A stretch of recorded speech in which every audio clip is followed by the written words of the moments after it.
Hello my friends. Been a little while since I've done a video. I had lots of things going on here, and so I decided to say hello to everybody, see how everyone's doing. And I just wanted to remind everybody that during this time, election time, a lot of emotions get stirred high. And to remember that we're all in this thing together. And even those who might disagree with you are in this with you. And when you look at things from a larger perspective, I guess, the things that go on in politics don't really affect our lives all that much. Even though in the media, oh, if this happens, it's going to be the end of the world. If that happens, it's going to be the end of the world, from both perspectives. And guess what? It's happened throughout our history, these type of things, and it hasn't been the end of the world. Now, that's not that we shouldn't be aware of problems and things like that and try to work towards correcting them. However, the politicians make it sound like, it's going to be the end of the world if you don't vote for me, or if you don't vote for this bill, or if you're not for this, or you're against that, and so on and so forth. It's how they keep us divided on a lot of things. And like I said, we're all in this together. We need to try and learn to love each other despite our differences, not disown people who have contrary beliefs or feelings about certain things to us, especially family and friends. That I've seen people who've been friends for years stop being friends over politics, and in my opinion, it's just ridiculous. So I hope that we can not let these people divide us so much.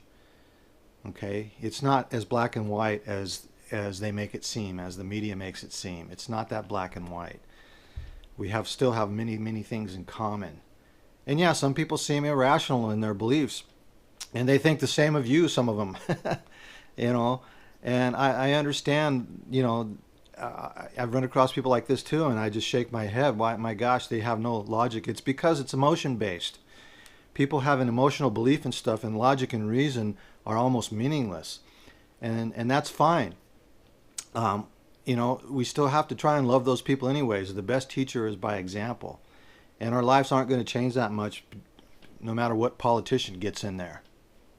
Generally, so it's like the show. If you've ever watched the show Game of Thrones, that's what we have going on. We have a Game of Thrones going on here. Who's going to be the next president? Who's going to be the next senator, the next governor, and all of that stuff. So, some people will see this and go, oh my gosh, you need to get involved if you want to change it. Well, guess what? I was involved in it for many years, and it didn't change a damn thing. So I'm not involved anymore that much. I do think that people do need to be involved, and some people are more suited for that. And we need to work for freedom and independence and getting government out of our lives as much as possible. But we have people who think government should be in our lives more too, and those are the people that I would disagree with. But I don't disown them because they feel that way. I try to talk to them. I try to set an example. And yeah, some of them you can't talk to. So talk to the ones that you can. But don't disown everybody. Okay? If they're not harming you, and the media makes it sound like if they get their way, you're going to be harmed immensely. And I suppose that's a possibility. It has happened in history.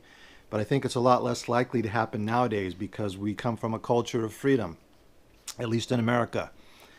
And, in other countries, some of the other countries have much more of a culture of freedom than they did in the past. And so we need to honor that. And I'm a live and let live person. And if somebody wants to do something that I disagree with, as long as it's not harming me or others, have at it. And people say, well, this is going to harm society if we allow these people to do all of this kind of thing.